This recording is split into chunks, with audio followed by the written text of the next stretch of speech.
NCC আর যুব সমাজ। পশ্চিমবঙ্গে এনসিসি একটা দেশপ্রেম বা একটা নেতৃত্ব গড়তে, যুব সমাজকে বড় হতে খুব সাহায্য করে। পশ্চিমবঙ্গে কি তার গুরুত্ব আছে? এনসিসির গুরুত্ব কি রয়েছে? আপনার কি মত? দেখুন, যে এনসিসির যে শুরুয়াত, যেটা মানে শুরু যখন হলো এনসিসি, তখন একটা শুরুর লগ্নেই কিন্তু এটা একটা সেন্ট্রাল আর স্টেটের দুটোর সহযোগিতায় তৈরি হয়েছিল।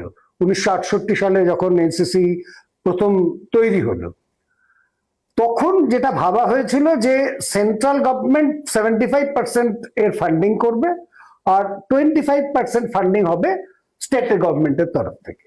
কিন্তু এখানে একটা মজার খেলা আছে যে যতক্ষণ না স্টেট গভর্নমেন্ট ওই 25% দেবে, ততক্ষণ কিন্তু সেন্ট্রাল গভর্নমেন্টের ফান্ডটা আসবে না।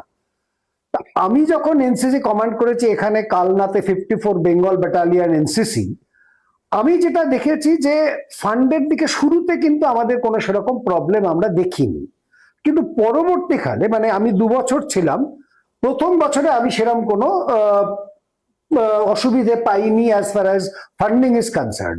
কিন্তু পরের বছর থেকে দেখা গেল যে এখানে একটু প্রবলেম তৈরি হচ্ছে। সেখানে অনেক রকমের ফ্যাক্টর গুলো আছে। প্রথম ফ্যাক্টর সেটা হচ্ছে যে ওই সেন্টারে একটা সরকার, এখানে একটা সরকার, এদের তালমিল এবং তাদের যে রাজনৈতিক মতবাদ সেটা বোধহয় ক্ল্যাশ করছিল। আমরা ওই ডিটেলস অতটা বলতে পারবো না, কিন্তু that may be a factor, one of the factor.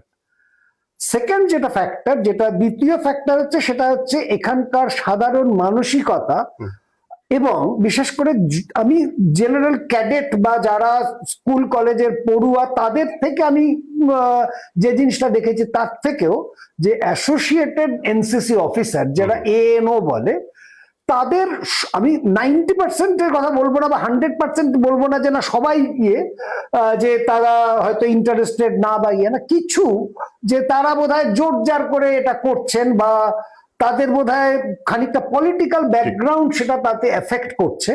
সেটা আবার ওই কেন্দ্র রাজ্য সংঘাতের একটা ব্যাপার বোধহয় তাদের মনের মধ্যেও সেটা খানিকটা এফেক্ট করছিল। তৃতীয় যে ব্যাপারটা হচ্ছে সেটা হচ্ছে ইনফ্রাস্ট্রাকচার। যেটা আমাদের হওয়ার কথা ছিল over a period of time, এটা আমি কোনো পার্টিকুলার একটা সময় করে তো বলা যায় না, over a period of time যে ধরনের ইনফ্রাস্ট্রাকচার হওয়ার কথা ছিল, যেমন একটা প্রত্যেক ব্যাটালিয়নের বা প্রত্যেক গ্রুপ হেডকোয়ার্টার, আমাদের এক একটা ব্যাটালিয়ন হেডকোয়ার্টার 3-4টে, তার উপর একটা গ্রুপ হেডকোয়ার্টার, তাদের যে একটা ট্রেনিং গ্রাউন্ড বা তাদের যে একটা ইনফ্রাস্ট্রাকচার ট্রেনিং এর জন্য, সেইগুলো কিন্তু এখানে সেরকম ভাবে ডেভেলপড হয়নি। তার বিভিন্ন কারণ আছে, funding is one of the criteria. তাছাড়াও আমাদের তখন করতে হতো যে সমস্ত স্কুল কলেজগুলোতে রিকোয়েস্ট করে তাদের ওই গ্রাউন্ডটাকে নিয়ে বা তাদের বিল্ডিংটাকে নিয়ে ক্যাম্প করা বা সেগুলোকে কন্ডাক্ট করা, সেগুলোতে প্রচন্ড পরের দিকে আমি দেখেছি ভীষণ প্রবলেম হচ্ছিল। একে তো স্কুলটাকে যখন আমাদের দরকার তখন সামার ভ্যাকেশনেই আমরা এটা করতে পারছি, তখন বিভিন্ন কারণে সেই স্কুল কলেজের ভ্যাকেশন পাওয়া বা সেই গ্রাউন্ড পাওয়া আমাদের পক্ষে একটু দুরূহ হয়ে পড়ছিল। যদিও পরবর্তীকালে কল্যাণীতে একটা গ্রুপ হেডকোয়ার্টারে একটা ট্রেনিং এস্টাবলিশমেন্ট হয়েছে, কিন্তু আরো সেটাকে বাড়ানো উচিত ছিল। অপর্যাপ্ত, সেটা পর্যাপ্ত নয়। সেখানে অডিটোরিয়াম নেই, সেখানে অন্য অনেক কিছু ফ্যাসিলিটি নেই, এমনকি যে ফায়ারিং রেঞ্জটাও সেটাও খুব ছোট ছিল, মানে যেটা অনেক করে। কারণ একটা যখন আমি এনসিসিতে আসছি, one of the main criteria of the cadets is to fire.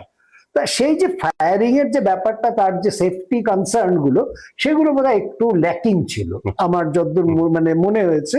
তো সেইগুলোকে ডেভেলপ করা যেত, এবং যদি সরকারের পক্ষ থেকে এটা কিন্তু রাজ্য সরকারের বেশি দায়িত্ব যে ওই স্ট্রাকচার বা ইনফ্রাস্ট্রাকচার গুলো কিংবা সেই ধরনের যে সুবিধাগুলো পাওয়ার কথা, সেগুলো কিন্তু আমরা সেরকম ভাবে পাইনি। তবে কিছু চেষ্টা হয়েছিল, এটা নো ডাউট, তবে আরো করলে ভালো হতো।